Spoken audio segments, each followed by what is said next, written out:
We're joined by two political experts. We have former Assemblyman Stephen Silberkraus, a Republican, and former Governor Steve Sisolak, a Democrat. So it's all Steves tonight. So we've been looking at the numbers nationally. It looks like Georgia and North Carolina have gone for Donald Trump, and Pennsylvania and Wisconsin. You're from Wisconsin. Yep. It looks like they're teetering as well. What's your prediction? What do you think? I'm not going to predict those states. It's going to be close as you come down to it. I think that we're going to be have a difficult time getting results from some of this tonight, as in Nevada here. There's a 3-hour wait it's going to take at UNR.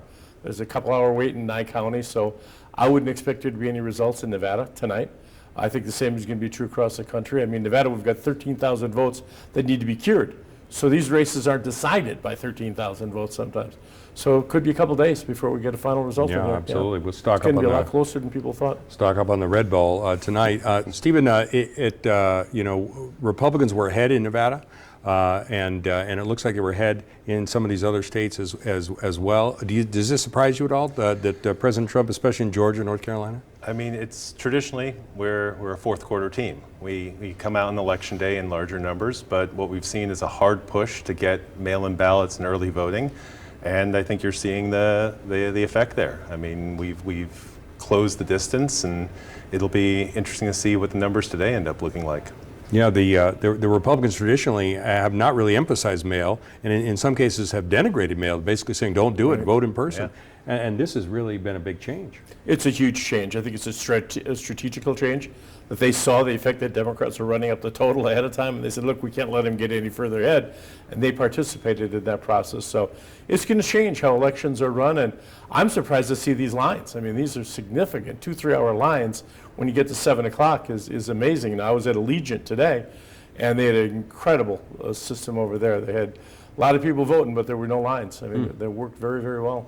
Yeah, and mail has been the most popular, early voting second most popular, in person the least popular. But yet we're seeing these big lines. So there still are a lot of traditionalists in the Republican Party, and maybe some in the Democratic Party too. I mean, I can say for myself, my entire life, I've been an election day voter, and I did it today right before coming to the studio.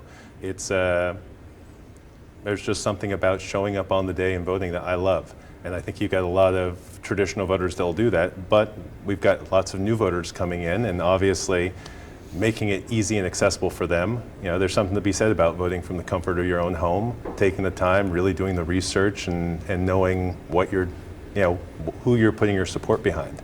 And I think it opens it up to a whole other generation of voters, which is great.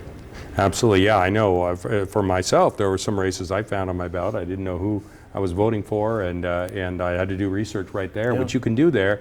You can't really do that in the voting booth. So maybe, well, some people forgot to do that, and that's why we are ending up with. But I encourage people that are in line. If you're in line and you're listening to this, stay in line. Yes. They're going to tell everybody that's been in line since 7 is going to get an opportunity to vote. That's right. If you are in line, stay in line, and you will be allowed to vote tonight. So at this point, we'll send it right back to you, Tricia.